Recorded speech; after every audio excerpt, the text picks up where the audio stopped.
2016 সালে আমরা রাষ্ট্র সংস্কারের কথা বলেছি। তো কোথায় প্রবলেমগুলো হচ্ছে আমি বুঝতে পারি না। রাজনৈতিক দলগুলোর মধ্যে তাদের মত পথ নিয়ে কিছুটা মত পার্থক্য থাকতেই পারে, যেটাই স্বাভাবিক।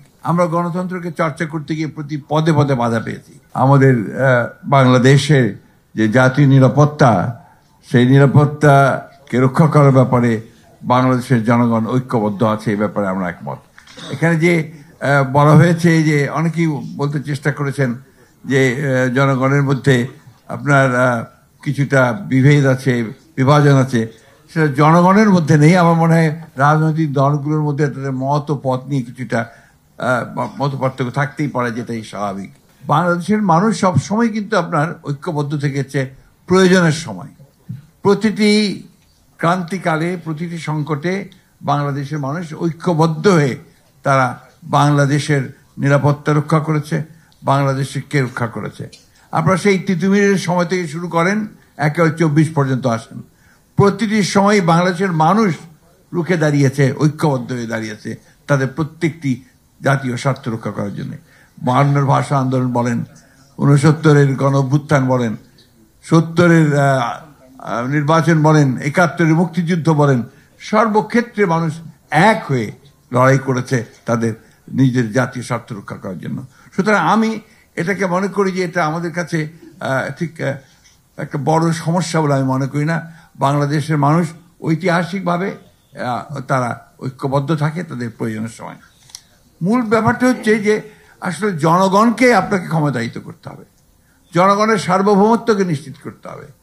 যদি আমরা সেটা করতে পারি তাহলে আমাদের জাতীয় নিরাপত্তাও নিশ্চিত হবে, আমাদের অন্যান্য বিষয়গুলো অত্যন্ত সহজ হয়ে আসবে। আমরা গণতন্ত্রই চর্চা করতে পারিনি ঠিক মতো।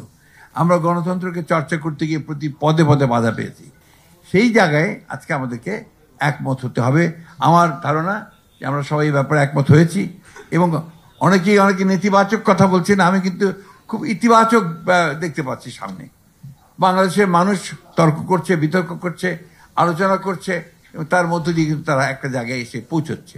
এবং আমি বিশ্বাস করি যে আমরা এই আলোচনার মধ্য দিয়েই, তর্ক বিতর্কের মধ্য দিয়েই আমাদের সেই জায়গাটা আমরা যে পৌঁছবো, যেখান থেকে আমরা সত্যিকার অর্থে আমাদের গণতান্ত্রিক প্রতিষ্ঠানগুলোকে নির্মাণ করবার জন্য একটা সঠিক পথ খুঁজে বের করতে পারবো।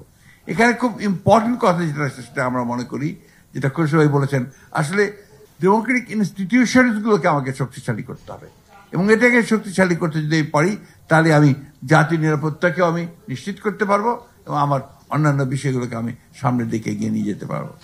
আমি সেই কারণেই বক্তব্য দীর্ঘ না করে শুধু এটুকুই বলতে চাই যে আসুন আজকে কোনো নেতিবাচক চিন্তা না করে আমরা সবাই একমত হয়ে এই যে সামনে যে সময়টুকু, যে খুব দ্রুত আমরা গণতান্ত্রিক ব্যবস্থার মধ্যে জিততে চাই, সেখানে আমরা যেন দ্রুত যেতে পারি, তার জন্য আমরা সবাই যেন কাজ করি।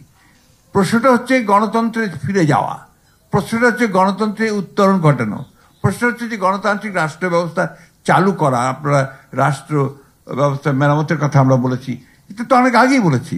আমরা আপনার সেই 2016 সালে আমরা রাষ্ট্র সংস্কারের কথা বলেছি। আমরা 2023 সালে 31 দফার কথা বলেছি, যেখানে আমরা পুরো রাষ্ট্র সংস্কারের কথা বলেছি। কোথায় প্রবলেমগুলো হচ্ছে আমি বুঝতে পারি না।